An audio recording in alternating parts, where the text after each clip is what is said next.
Welcome to Wellness Rebranded. We know there is so much conflicting health and fitness advice out there.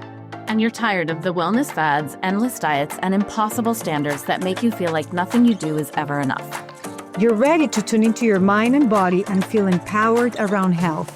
We're the Healing Trio here to help you redesign your relationships with food, fitness, and yourself. I'm Elizabeth, registered dietitian and certified intuitive eating counselor. I'm Maria, licensed mental health therapist. And I'm Tara, personal trainer. Together, we're changing the narrative on health away from diet culture, hustle culture, and toxic positivity and towards healthful self-care. So grab your water bottle, get ready to laugh, learn, and grow. And let's start rebranding your wellness journey. So I was at the gym this week and a client came in. Wait, you were at a gym? At my gym. Wow. That I own. That's new. My own little studio. And one of my clients came in who I have worked with before a few years ago. And then she just recently came back. And she was doing her lifts, real quiet. And all of a sudden she looked at me and she was like, okay, let me ask you a serious question. And oh God. Nervous. What's coming? She was like, so how do you stop caring about the scale? Well, I don't know. I just threw mine away. So now I just don't even look at it. Like it never crosses my mind really at that point. But it got me thinking that there's so much more to it than that, right? It's so difficult after like years or decades of being conditioned. My response to that is, spoiler alert, you don't necessarily stop caring about it. Yeah, I think it's very much a practice, which is what I ended up telling her, is that some days you care more than others. But for me, I personally think about what my body can do rather than what my body's relationship with gravity is. What are the things that make us care about the scale? To me, it's like exploring the story, right? Because there's a story for why we care so deeply about the scale. And I notice it usually one of two. It's either I care because I want to look better, feel better, be more confident, or because I care about my health. Sometimes both, but it's almost always one of those two things when you start probing. Like my answer when somebody comes into a session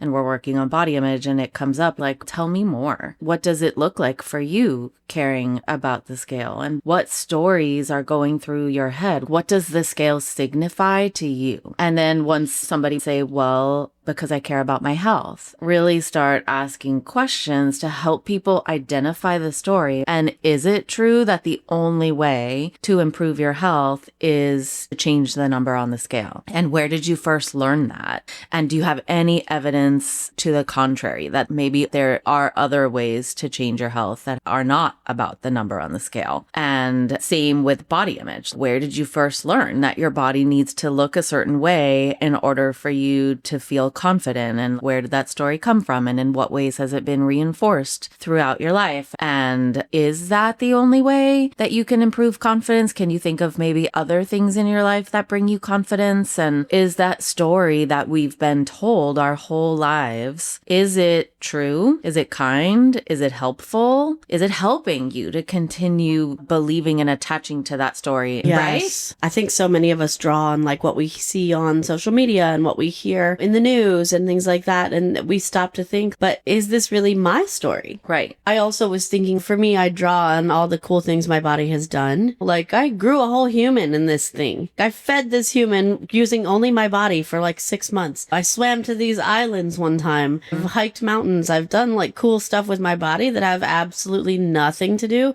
with the number on the scale. And I personally think, Maria, I would be curious your perspective on this, but like that absolutely matters, right? It's helpful to be able to change your focus from form or what your body looks like to function and what your body enables us to do. None of us can go through life without a body. We need it. It's how we live. And also, I think you've done deeper work, maybe without recognizing it or acknowledging it or thinking about it, to get you to that point where you can fully pivot and focus on the form. Like you have examined the story and challenged it and been able to realize that there are many parts of it that are not true. I don't know if you can just go straight to that function over form. And I think there's more to it than that too. Even if I couldn't do anything with my body, even if I was a quadriplegic laying in my bed and I couldn't move at all, I still matter. I'm still worthy. Yes. And I still am like a valid human being, you know? 100%. Like I don't usually talk that deeply about it, but I firmly believe that. Yeah, but there was a time in my life where I felt this way too. We do connect our worthiness and our sense of belonging value, and value to how our bodies look. And I think it's so normalized in our culture that we maybe don't even realize we're doing it, an emphasis we're putting on it. That's why I asked what made us care about the scale. I'm thinking when in our lives that number on the scale became the measurement of how efficient or productive we are in these good body means, that would be a good question to ask ourselves. What does the number on the scale means to me? Yeah.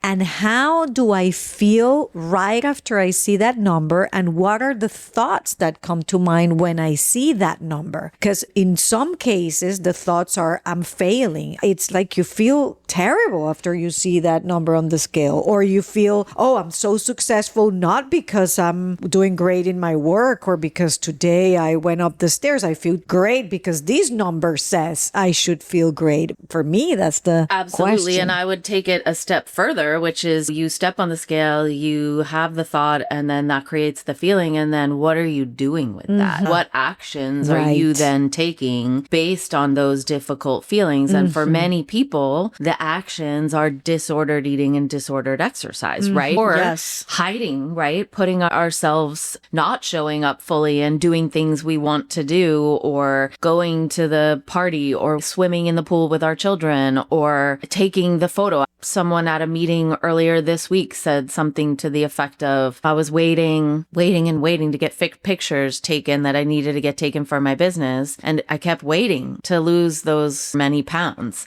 Like, are we putting our life on hold because of that story and narrative that we have going on about the number on the scale and the way that it makes us feel? And I think part of being able to move away from it is being able to see that, right? And really take an honest look in a safe space with someone who can help you have the conversation and process it. What impact is that having on you? And do you want to continue to allow it to have that impact on you? And if not, then where do you start? You have to start by understanding the story in the first place. I think it's so interesting too, because when you think back to when babies are born, the very first thing we do is weigh them. That's true. Like, they come out, we like wipe off their face, and then we put them on a scale, and then we say, oh, I just had a baby. He weighs 7 pounds, 11 ounces, and he's 28 inches long. Yeah, you're so right. Whatever. So it starts from the moment that we're born. And what's so fascinating about that is that's not little baby thinking about that. That's all the people around the baby putting the emphasis on the height and the weight. And that little baby is just living in their body, crying and eating and moving their arms and tasting their thumbs and feet and fists and all the things, right?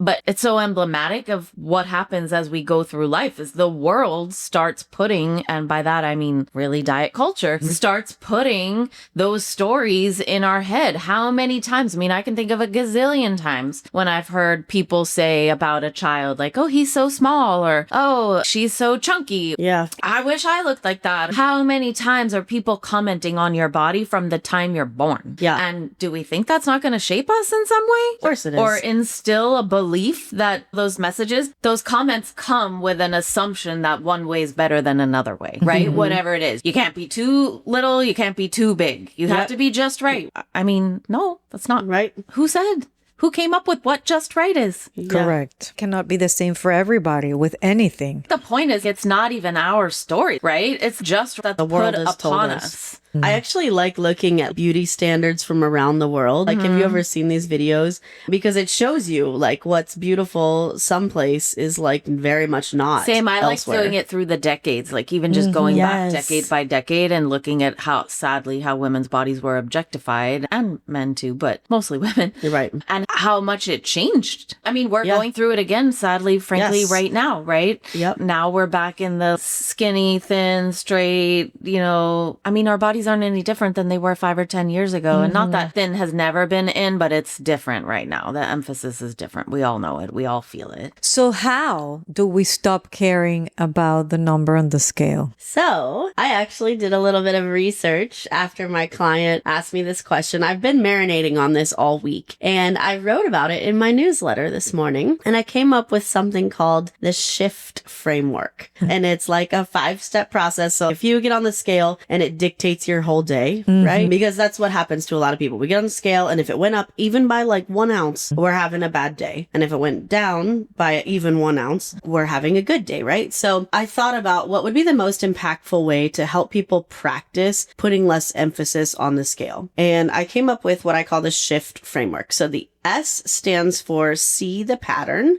And I want you to see what's actually happening here. You know, are you getting on the scale, seeing the number and having it affect your day? We can't change things that we don't notice. So first of all, notice how it is affecting you. Yeah. Get curious about it. The H is halt the reaction. I'm not telling you not to react, just pause. Instead of seeing the number and telling yourself like, oh, this is a bad number, this is a good number, just take a breath and chill out for a sec. The pause and the reframe is very empowering. Instead of going like, this is bad, we can just go, this is my body's relationship with gravity. It doesn't mean that I'm a good person or a bad person. It doesn't mean that I'm smart or dumb or whatever, right? So halt the reaction. The I stands for introduce better metrics. So the scale is like a very small part of what our body even is. So instead of going like, oh, I weigh this much, I'm a good person, maybe we take that number with a grain of salt and we go like, how much energy do I have? How much confidence do I have? Am I sleeping well? Can I move my body in the way I want to? Am I living my life the way I want to? Or is my body hindering me in any kind of way, right? Take notice of the other things that will affect how you want to live your life. Maybe you track your strength metrics. Your number on the weight on the bar is way more interesting than the weight on the scale.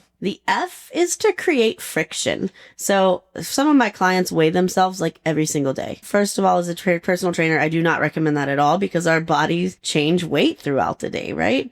We've eaten food, we've used the bathroom, we've drank water, our hormones shift. Like it is not a good thing to weigh yourself daily. If you absolutely have to, I would say no more frequently than a week, but I'm a big fan of just throwing the scale away altogether. But if you are like a person that weighs yourself pretty frequently, I would create some friction with that. Instead of leaving your scale like on the bathroom floor, easily accessible there where you see it all the time, maybe you like put it away so that if you want to weigh, you have to take that extra step of getting it out. Break the cycle, the habit of I wake up, I go to the bathroom, I weigh myself. You know, like put something obstacle in the way so that you're not doing it all the time. And then the T stands for trust. Trust what you're building. Your body's weight is the least interesting thing about it. And over time, you're building a strong body. You're becoming more capable. You're creating more energy in your life. You're building more confidence. Like those are the things that really matter, but it definitely doesn't happen overnight. So taking time to trust the process and like actively practice not really caring what the scale says or caring less, I think will be a better outcome in the long run. I like that shift. In my case, something that I had to go through with my body, for example, was acceptance. Like I was taught that for many years, my body didn't change much until I had kids. And then I went through perimenopause and my body really started changing in all ways. That sometimes we get stuck that things need to be a certain way. And it is hard to accept that change and go through it and know that it's part of your existence. Is getting out of fixed thinking that things need to look a certain way for this long, right? And for me, that was important that yes, my body changes in many different ways. And that's part of it. My life and my personality and my thoughts change too. Like all of me is a good thing that I go through and life. It's supposed to. And it's supposed to. So sometimes it's just like letting that be, letting your body adapt. So I have two thoughts.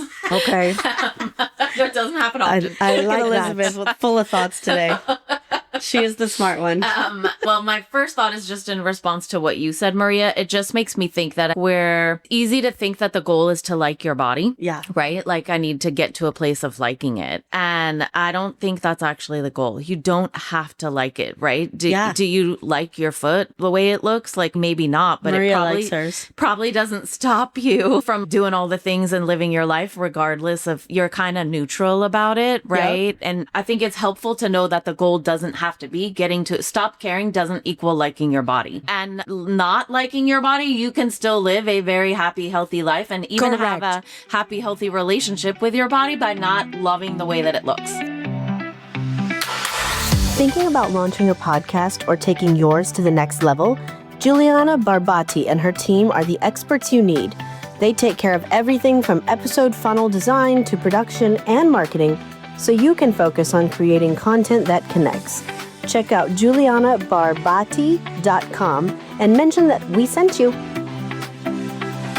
Okay, good point. And going back to my toes and my feet, do you guys know that I have web toes? I do know that. You've told us this. Okay, so I have web toe. Two of the toes cannot separate. Like when I go have a pedicure, they cannot put the thingies that they put to separate I their hate toes. those thingies. Okay, those thingies don't go in two of my toes on both feet. So to your point, I didn't like them when I was growing up because I was like everybody like, oh, look, she was meant to be a duck and then she ended up being a human, like web toes, blah, blah, blah. Yeah. And look what a fast swimmer you are now. Exactly. So now I love my feet. Silly but true. I don't love my toes, but they're mine. They're mine. I don't have any other toes. These are the ones I have. And they're part of me. And that I would not be Maria Winters without my web toes. Now I'm going to open an OnlyFans account, but that's a whole different story. So yeah, no, I totally agree with you. And that's an excellent example. And then my other thought based on kind of your framework, Tara, is like, yeah, I think all of those steps are amazing, but I would caution people, if I may, that this is like really deep, hard inner work. And I don't think a 5-step framework is necessarily gonna implement that in next week. Like your body image is gonna be